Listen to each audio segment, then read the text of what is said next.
الصوم لله يجزي كيف شاء به نحمدہ ونصلی علی رسولہ الکریم اما بعد بسم اللہ الرحمن الرحیم معزز خواتین و حضرات السلام علیکم ورحمۃ اللہ وبرکاتہ۔ ایک ایسا آدمی ہے مرد ہو یا عورت کہ جو بڑھاپے کی وجہ سے یا دائمی مریض ہونے کی وجہ سے روزہ رکھنے پر قادر نہیں، تو اس آدمی کے لیے کیا حکم ہے؟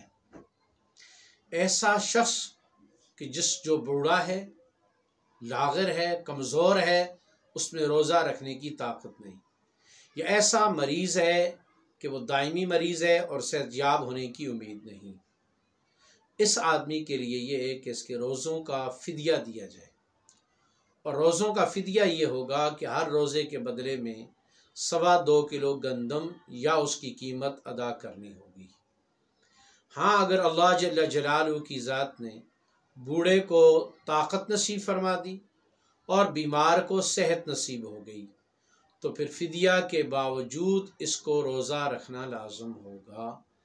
یہ نہیں کہ فدیہ دینے کے بعد جان چھوٹ جائے گی۔ اگر اللہ نے صحت دے دی ہے تو صحت کا شکر یہ ہے کہ رمضان کے روزے رکھے، اور اگر بوڑھے کمزور کو اللہ نے طاقت دے دی ہے تو طاقت کا یہ شکرانہ ہے کہ وہ رمضان کے پھر روزے رکھے۔ فدیہ اس کے قائم مقام نہیں ہوگا، روزے لازم ہوں گے۔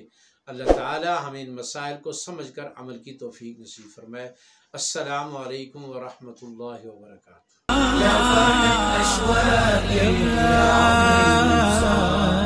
قلبي كل أيام الصعب